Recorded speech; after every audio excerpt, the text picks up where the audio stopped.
So the folks who study the assassination and talk about the assassination tend to not be the historians and reporters. They tend to be the folks on the fringes for various reasons, which I guess isn't surprising. It's disappointing, because what's happened is the nutty theories get a lot of play and publicity, and smart people to look at them and just think, well, this whole thing is nutty, so I'm just going to ignore it.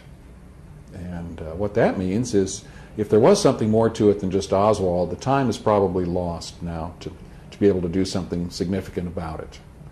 But hey, I could be fooled. I could be completely wrong about that. It could be that there is something out there that just hasn't come out yet, and when it does, it will be significant. I mean, I don't know anything. I personally believe that the recording of the assassination, or what was thought to be a recording of the assassination, is a recording of the assassination. And that means two shooters, and I can't figure out how Oswald could be either one of them. But I don't know. The scientists could be wrong. I mean, they're not perfect. They're not supposed to be wrong, but sometimes they are. I don't know.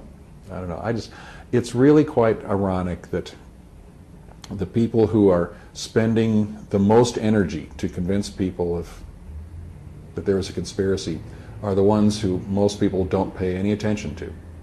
There's a great irony there. And maybe it says something profound. I don't know. I've heard that some people kind of feel you've gone over to the dark side by working in the museum. Well, yeah, I know there are lots of theories about me and rumors about me, and I tell everybody, look, the museum is neutral. We don't tell people what happened because we don't know. We tell people what the Warren Commission said happened. We tell them what the House Committee said happened, and that's all we can do. It's a very complicated subject, and we try and make it real simple. And if someone wants to go out and do their own research and learn more, terrific. If they want to go out and rather go to a ball game, terrific. We've done our part.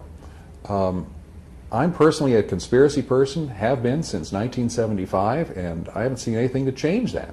What I have seen, and working at the museum has helped me in that respect, what I have seen is that the conspiracy side of the story is usually not presented fairly. The conspiracy books, by and large, present only one side of the story. They don't tell you all the necessary information. For example, the big myth is that there was a last-minute change in the motorcade route to bring the vehicle closer to the building and thus easier to shoot Kennedy. What they don't tell you is that's not true. And the theory started because a newspaper illustration was wrong. And these conspiracy theorists look at the incorrect map in the Dallas Morning News and decide there's something sinister going on, whereas most objective people would look at the map and say, well, the map is wrong, not the motorcade route. And sorting through that stuff is just, for most people, it's just very difficult. But I've had to learn to do that. In 1990, when Ricky White came forward to say his father, a Dallas police officer at the time, was the Grassy Knoll gunman, he held a press conference, and there was a big to-do about all this. And I started looking into that story with a friend of mine named Dave Perry, and we decided eventually that this story was an absolute fabrication. And we'd found earlier versions of the story in which the details were different. And this had been a working manuscript that had gone through two different writers before the press conference, and that's when I realized that a lot of this conspiracy talk was just nonsense, but not all of it. And that's when I started realizing that there was another side to these issues, and I started reading the anti-conspiracy side, if you will. And that's helped me greatly here at the museum. I mean, my job here is to be able to provide factual, objective information. If the director gets a call from the news media that he can't answer, he's going to pick up the phone and say, Gary, what's the answer to this? And I need to tell him. I need to be able to tell him either right on the spot or say, I don't know, but I do know someone who will know. Let me check and I'll get back to you.